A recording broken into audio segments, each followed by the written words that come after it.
आपने सरकार का दरवाजा खटखट, कभी सरकार से बात हुई? क्योंकि समेत शिखर जैसा पवित्र तीर्थ स्थल जहां पर मांस बनाया जा रहा है, लोग जूते चप्पल पहनकर चढ़ते हैं और उसमें अपने मंदिरों पर भी उन्होंने कब्जा इस तरीके से करके रखा है, इस पर कभी बात हुई है महाराज जी? नहीं, मैं देखिए, सरकार और समाज, मेरा तो बल्कि ये मानना है कि समाज में कोई भी परिवर्तन तब आता है कि सरकार और समाज दोनों मिलकर के संवेद रूप से प्रयास करें, सामूहिक रूप से प्रयास करें। सरकार किसने बनाई? हमने ही बनाई है मिलकर के। व्यक्ति व्यक्ति से समाज बनता है, समाज से राष्ट्र बनता है। तो सरकार से समय समय पर संवाद चलता रहता है, केवल एक समेत शिखर ही नहीं। पाकिस्तान में भी जब जैन मंदिर को तोड़ा गया तो मैं उस समय गृह मंत्री जी से जाकर के मैंने स्वयं अमित शाह जी से भेंट की और उसके बारे में उन्होंने तत्काल, उस समय तत्कालीन विदेश मंत्री बहन सुषमा जी से गृह मंत्री जी ने बात की। तो सरकार से संवाद समय समय पे चलता रहता है। लेकिन मैं फिर से कहूंगा कि हम सब कुछ केवल सरकार पर ही न डालें, समाज को भी जागरूक बनना पड़ेगा, समाज को भी सचेत बनना पड़ेगा। तो सरकार और समाज मिलकर के, दोनों मिलकर के ऐसी व्यवस्थाएं सुनिश्चित करें, करनी चाहिए, कर भी रहे हैं और आगे भी हमें जागरूक रहना होगा। महाराज जी, जो जैन मुनियों पर ये अत्याचार की खबरें लगातार सामने आ रही हैं, इस पर क्या कभी आपकी बात हुई किसी से? नहीं, मेरी सभी से बात होती है, मेरी महान जैन आचार्यों से बात होती है, गच्छाधिपतियों से बात होती है, समाज के नेतृवर्ग से बात होती है, सरकार से भी होती है। इवन कि जिस समय बहुत प्रखर रूप से जैनों के बारे में अनर्गल प्रलाप करने वालों से मैंने स्वयं ने जाकर के शास्त्रार्थ के लिए मैंने आमंत्रित किया। मैं यहाँ से बालोतरा राजस्थान पहुंचा। मेरे साथ सनातन परंपरा के मान संत भी साथ थे, स्वामी दीपांकर जी साथ थे, पूज्य स्वामी अभयदास जी महाराज साथ थे। और उस समय भी मैंने इस बात को प्रखरता से उठाया है और समय समय पर, क्योंकि लेकिन हाँ, ये अवश्य है कि मैं सुनी सुनाई और मनगढ़ंत बिना तथ्यों के और खाली अफवाह फैलाना या नफरत भरी बातें करना, उसमें मेरा कोई विश्वास नहीं है। तथ्यात्मक रूप से अगर कहीं समाज के प्रति, संतों के प्रति कोई अपमान की बात आती है तो उसका प्रतिकार करने वालों में मुनि लोकेश सबसे पहले प्रथम पंक्ति में खड़ा होता है और सदैव रहेंगे। क्योंकि समाज की सुरक्षा, जिस समाज से, जिस राष्ट्र से हमने इतना कुछ पाया है, उस समाज और राष्ट्र के प्रति हमारा कर्तव्य है, दायित्व है, धर्म है, उसका हमें सदैव निर्वाह करना चाहिए। महाराज जी, जैन धर्म कहता है दीक्षा लेना, सांसारिक विषयों को छोड़ना। हम देखते हैं कि बहुत जो युवा हैं वो भी दीक्षा लेने की ओर आगे बढ़ रहे हैं। तमाम उनके पास जॉब है, बड़ा बड़ा पैकेज है, लेकिन उस पैकेज को छोड़कर वो दीक्षा लेते हैं। तो उस पर कई लोगों के सवाल भी खड़े होते हैं कि आखिर क्यों? इनके पास तो सब कुछ है, इनके पास सारी भोग वस्तुएं हैं, इनके पास बढ़िया गाड़ी है, बढ़िया मकान है, बढ़िया जॉब है, करोड़ों लाखों का पैकेज है, उसके बाद भी मुनि दीक्षा क्यों? अरे शिवांगी जी, मुझे ये प्रश्न सुनकर के मुझे हंसी हो रही है। यही तो है, दीक्षा तभी ही है। दीक्षा ऐसा थोड़ी है कि दीक्षा जो व्यक्ति अभावग्रस्त है या मान लीजिए जिसको रोजी रोटी का, जिसके सामने चुनौती है, वो जाकर के सन्यासी बन जाए, मैं उसे दीक्षा नहीं मानता। वो तो पलायन होगा। दीक्षा वैराग्य से होती है। न केवल जैन परंपरा, हमारी भारतीय संस्कृति की तमाम परंपराओं में वैराग्य के साथ दीक्षा का विधान है। और सचमुच में दीक्षा तो वही दीक्षा है कि तमाम प्रकार की सुख सुविधाओं के बावजूद वो उस और जो है पीठ कर लेता है। भगवान महावीर से भी पूछा गया प्रश्न कि त्यागी कौन है, तो महावीर कहते हैं, जे कंते पिए बोए लद्दे विफुट वाहिनी साहिने चहु बोए से ऊंचाई उच्चाई। त्यागी कौन है? जो क्रांत और प्रिय वस्तु का, उपलब्ध वस्तु का स्वाधीनता पूर्वक, स्वतंत्रता पूर्वक, स्वेच्छा से छोड़ देता है, वो त्यागी है। तो सचमुच में दीक्षा का अर्थ ही है जब जीवन में वैराग्य घटित होता है, जब जीवन में त्याग की भावना होती है, जब व्यक्ति इंद्रिय चेतना से अतीन्द्रिय चेतना की ओर प्रस्थान करता है, जब उसकी चेतना ऊर्ध्वलक्षी होती है, तभी जाकर के वो संन्यास को, दीक्षा को स्वीकार करता है। और सच्ची दीक्षा वही है जो प्रबल वैराग्य से जी जाए, न कि अभाव के कारण से या किसी भी प्रकार की समस्याओं के कारण से इस संसार को छोड़ के करे, तो वो तो पलायन होगा, वो दीक्षा नहीं होगी। महाराज जी, कई बच्चे जो बाहर पढ़ रहे हैं वो कहीं ना कहीं धर्म से पीछे हटते जा रहे हैं, पीछे छूटते जा रहे हैं। जैन धर्म जो पालन करने के लिए कहता है रात्रि भोजन का त्याग, उस तरीके के तमाम कषाय जो हैं आजकल लोगों के मन में बहुत रहती हैं, बहुत मन में उस तरीके के भाव भी रहते हैं, क्योंकि आजकल काम में इतनी व्यस्तता हो जाती है। तो इस व्यस्तता भरे जीवन में जैन धर्म को किस तरीके से फॉलो भी किया जाए, और जो युवा हैं जो आजकल धर्म से पीछे हट रहे हैं, उस धर्म की ओर अग्रसर नहीं, उस राह पर, उनको क्या संदेश दें? शिवांगी जी, मैं आपकी इस बात से सहमत नहीं हूँ कि बाहर रहने वाले धर्म से दूर है, बल्कि मैंने तो अपने अनुभव से, मैं सन 2006-7 से बराबर विदेश यात्राएं कर रहा हूँ। अभी भी इसी 2 तारीख से मैं अमेरिका और कनाडा की शांति सद्भावना यात्रा पर प्रस्थान कर रहा हूँ। मैंने वहाँ पर देखा है और अपने अनुभव के आधार पर कह रहा हूँ कि वहाँ पर और अधिक जागरूक होकर के जैन धर्म के नियमों का वो अधिक पालन करते हैं। यहाँ तक कि सवाल आपने कहा कि युवा पीढ़ी धर्म से दूर जा रही है, मैं इसमें भी मैं सहमत नहीं हूँ। मेरा ये मानना है कि युवा पीढ़ी आज भी धर्म के नजदीक है, बशर्ते धर्म वो हो जो जीवन में बदलाव लाए, जो हमारी आदतों को बदले, जो हमारे स्वभाव को बदले, जो हमारी चेतना को परिष्कृत करे। इसलिए मैं तो सुदर्शन चैनल के माध्यम से अपील करना चाहूंगा तमाम धर्माचार्यों से कि आज अपेक्षा है धर्म को अध्यात्म से जोड़ने की, आज अपेक्षा है धर्म को सामाजिक कुरीतियों के निवारण का माध्यम बनाने की। देखिए शिवांगी जी, धर्म के 3 आयाम है, उपासना, नैतिकता और अध्यात्म। हाँ, मैं ये मानता हूँ कि हमारी नई पीढ़ी केवल उपासना को ही सब कुछ मानने के लिए तैयार नहीं है और होना भी नहीं चाहिए। उपासना उपयोगी है, मैं उपासना का विरोधी नहीं हूँ, किंतु मेरा साथ साथ ये अवश्य कहना है कि आचरण शून्य उपासना का महत्व सुगंधित सबसे अधिक नहीं हो सकता। मैं जब कैंप लगाता हूँ एंगर मैनेजमेंट का, स्ट्रेस मैनेजमेंट का, सेल्फ मैनेजमेंट का, मैंने देखा है कि युवा पीढ़ी उसमें सर्वाधिक भाग लेती है, क्योंकि आदमी केवल उपदेश से नहीं बदलता, आदमी प्रयोग से बदलता है। तो आज प्रयोग आधारित धर्म की जरूरत है, जो हमारी आदतों को बदले, स्वभाव को बदले, चेतना को बदले। और इस प्रकार का धर्म अगर हम युवा पीढ़ी के सामने परोसते हैं तो युवा पीढ़ी दौड़ी दौड़ी धर्म की ओर आती है, और केवल रिचुअल्स या केवल उपासना प्रणाली की ओर हम उन्हें ले जाना चाहें तो आज देखिए कि एक बटन दबाते ही पूरी दुनिया उनके सामने, इंटरनेट की दुनिया। तो ज्ञान विज्ञान इतना आगे बढ़ चुका है, हमें स्वयं को उसके लिए सबसे पहले समर्थ बनना पड़ेगा।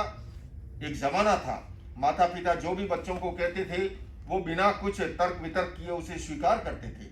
आज का जमाना तार्किक है, व्हाट व्हाई व्हेन क्वेश्चन करता है। ऐसे के अंदर हम युवा पीढ़ी को साइंटिफिक ढंग से धर्म की ओर, जो धर्म, मैं समझता हूँ धर्म और अध्यात्म, धर्म और विज्ञान भी एक दूसरे के विरोधी नहीं बल्कि पूरक है। हमारे धार्मिक कार्यक्रम भी साइंटिफिक भी हो और जीवन में बदलाव लाने वाले प्रायोगिक भी हो। ऐसे धर्म को आज युवा पीढ़ी अधिक स्वीकार करती है, ऐसा मेरा अनुभव है। तो मैं युवाओं को दोष नहीं देता हूँ, अपेक्षा है हम जैसे धर्मगुरुओं को उसमें बदलाव लाने की कि केवल हम उपासना तक सीमित न रखें, धर्म को अध्यात्म से जोड़ें।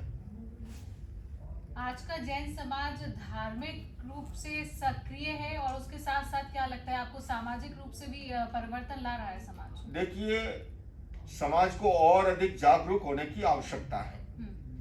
जैन संख्या का आंकड़ा जो है निरंतर घटता जा रहा है, और दूसरे के अंदर, हालांकि मैं ये मानता हूं एक जन्मना जैन होता है और एक कर्मणा जैन होता है, जो अपने कर्मों से, जो अपने आचरण से। कोविड काल के बाद में जैन लाइफ स्टाइल के प्रति पूरी दुनिया में एक आकर्षण बढ़ा है। मैं आपको बताऊं शिवांगी जी, आजकल पश्चिमी देशों में 16 घंटे का एक उपवास चलता है, डॉक्टर भी जो है सुझाव देते हैं।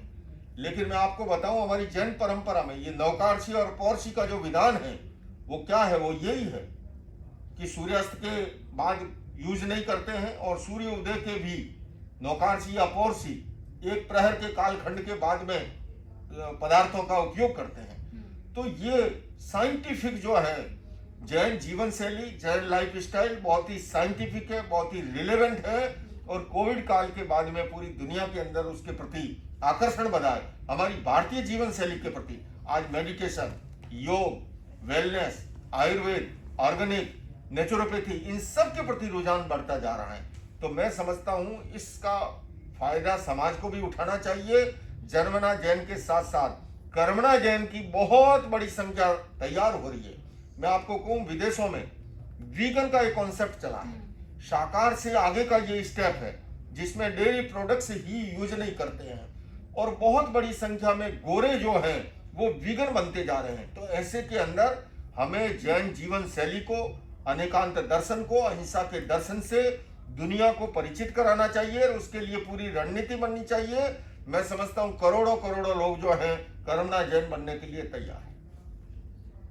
महाराज जी, लेकिन मुझसे भी कई लोग ऐसा सवाल पूछ देते हैं कि अरे तुम जमीकंद नहीं खाती हो, इसमें क्या दोष है? अरे तुम रात्रि भोजन नहीं करती हो, इसमें क्या दोष है? रात को तो सब खाते हैं। तो ऐसे में क्या जवाब देना चाहिए? देखिए, जवाब इसके लिए पहले समुचित अध्ययन की जरूरत है। शिवांगी जी, आज आपको बताऊं, आप धर्म की बात छोड़िए, आज तो मेडिकल साइंस, डॉक्टर कहता है कि सोने से 3 घंटे पहले भोजन करना चाहिए। कहते हैं कि नहीं? आप सोशल मीडिया देखिए, बड़ा पड़ा है। तो ये क्या है? ये वही है। और दूसरे में हम जानते हैं कि जमीन के नीचे उत्पन्न होने वाले पदार्थ जिनको सूर्य की रोशनी नहीं मिलती है और जिन पदार्थों को सूर्य की रोशनी मिलती है उनकी गुणवत्ता में अंतर होता है। दूसरे में एकेंद्रीय काय और अनंत काय, ये एक धार्मिक विश्लेषण है तत्व ज्ञान का, वो भी उसके पीछे कारण है। तो ये बड़ा साइंटिफिक है, इसलिए आजकल जो ये ऐसा कहते हैं वो अज्ञान के कारण से कहते हैं। उन्हें जानकारी तो है नहीं, ज्ञान तो किया नहीं है, ऐसे ही प्रश्न कर लिया, ऐसे ही जो है अपने मन से कुतर्क कर लिए, उससे कुछ नहीं होता है। हमें जो साइंटिफिक बातें हैं, जो रिलेवेंट हैं, जो अध्यात्म और विज्ञान की कसौटी पे खड़ी है, उस पे हमें अडिगम रहना चाहिए। और बिल्कुल जो रात्रि भोजन का निषेध किया गया वो साइंटिफिक है, केवल धार्मिक ही नहीं, मेडिकल साइंस भी इस बात को एक्सेप्ट करता है। बिल्कुल। महाराज जी, जैन मुनि जो है, क्या उनको सिर्फ प्रवचन तक ही सीमित रहना चाहिए या फिर समाज निर्माण में भी योगदान होना चाहिए? देखिए, जैन मुनि की परिभाषा भगवान महावीर ने जैसा कहा, तिन्नाणम तार्याणम, अपना आत्म कल्याण के लिए, साथ साथ में उन्होंने जन कल्याण के लिए विधान किया है। उन्होंने मुनियों के लिए 5 महाव्रत का विधान किया, अहिंसा, सत्य, अस्तेय, ब्रह्मचर्य और अपरिग्रह। उसी तरह से उन्होंने एक स्वस्थ समाज की संरचना के लिए, एक हाउस होल्डर के लिए, एक श्रावक के लिए उन्होंने 12 अणुव्रत का विधान किया है। तो एक मुनि भी, चूंकि वो शरीरधारी है, समाज में रहता है, समाज से बहुत कुछ लेता है, राष्ट्र में रहता है, राष्ट्र से बहुत कुछ लेता है। भगवान महावीर ने स्वयं ने 10 प्रकार के धर्मों का विधान किया है ठाणक सूत्र में, है ना। उन्होंने ग्राम धर्म, नगर धर्म, समाज धर्म, राष्ट्र धर्म, आत्मधर्म, हाँ ये अवश्य है कि आत्मशुद्धि साधनम धर्म है। आत्मिक धर्म जो है वो आत्मा की विशुद्धि से जिसका संबंध है। किंतु हम जब समाज में रहते हैं तो समाज के प्रति भी हमारा कर्तव्य है, दायित्व है, उसके प्रति भी जागरूक होना। राष्ट्र में रहते हैं, उस राष्ट्र के प्रति भी हमारे कर्तव्य और दायित्व है। तो ये संतुलन आवश्यक है, एकांगी चिंतन नहीं होना चाहिए।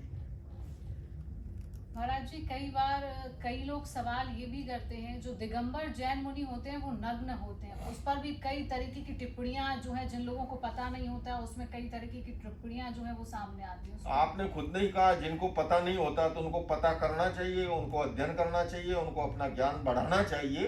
ये हमारी प्राचीन शताब्दियों सहस्राब्दियों से विधान जो रहे हैं, उसके लिए जो है पता नहीं है, उनको पता करना चाहिए।